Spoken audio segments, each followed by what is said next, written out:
And we're joined today by Robert Sines, who is a former federal agent, and he now consults with doctors around the country about this problem. And I think you would agree this has become a true epidemic, right? That's true, Doc. It's no longer a drug problem, it's an epidemic. By the end of today, 100 people will die in the United States from an unintentional overdose of prescription drugs. There are doctors that are being sent to prison now for being reckless in their prescribing. And so law enforcement is aggressively seeking this problem out.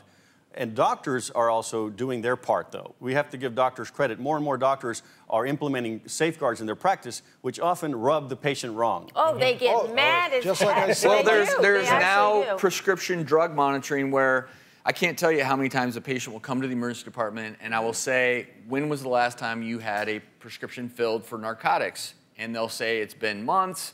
And then you can look on the database and it'll actually show they were in an ER the day before and got a prescription for 30 or 50 of these pain medicines. Then you know, but in fairness, you can't always tell.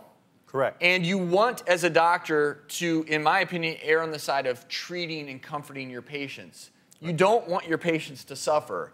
And it's a subjective There is no profile, doctor, for the doctor shopper or the abuser. In fact, in one of the practices that I was at recently, I had an 87-year-old lady who was selling her drugs. And I said, why are you selling them?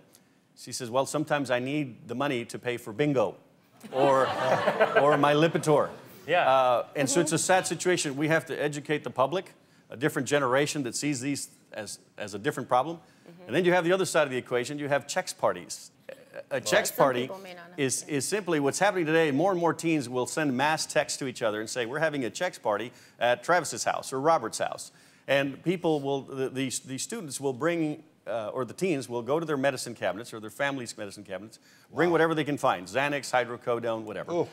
Bring it to a party, mix it in a bowl, and then everyone takes one or two or many pills. And you don't even know what you're getting. They have no idea what and they think they're safe because doctors have prescribed these. And the reason that these medicines, just to clarify for everyone at home, narcotics pain medicines are dangerous because not only do they numb pain, if you take too many of them or in the wrong combination, they also numb your ability to breathe. So you literally, if you take the wrong combination or too many, you will stop breathing, and if no one is there, you will die. Yeah. But in the end, as a national solution, or looking towards a national solution, have you figured out the Holy Grail to solve this problem? Because this is what you do full time now. Correct. What I advise doctors, if you can do two things, and two things only as a physician, is regularly monitor your patients through urinalysis examinations. I like that, because if you do that on everybody, then nobody feels singled out. Exactly. Do not profile, because you cannot profile the drug user.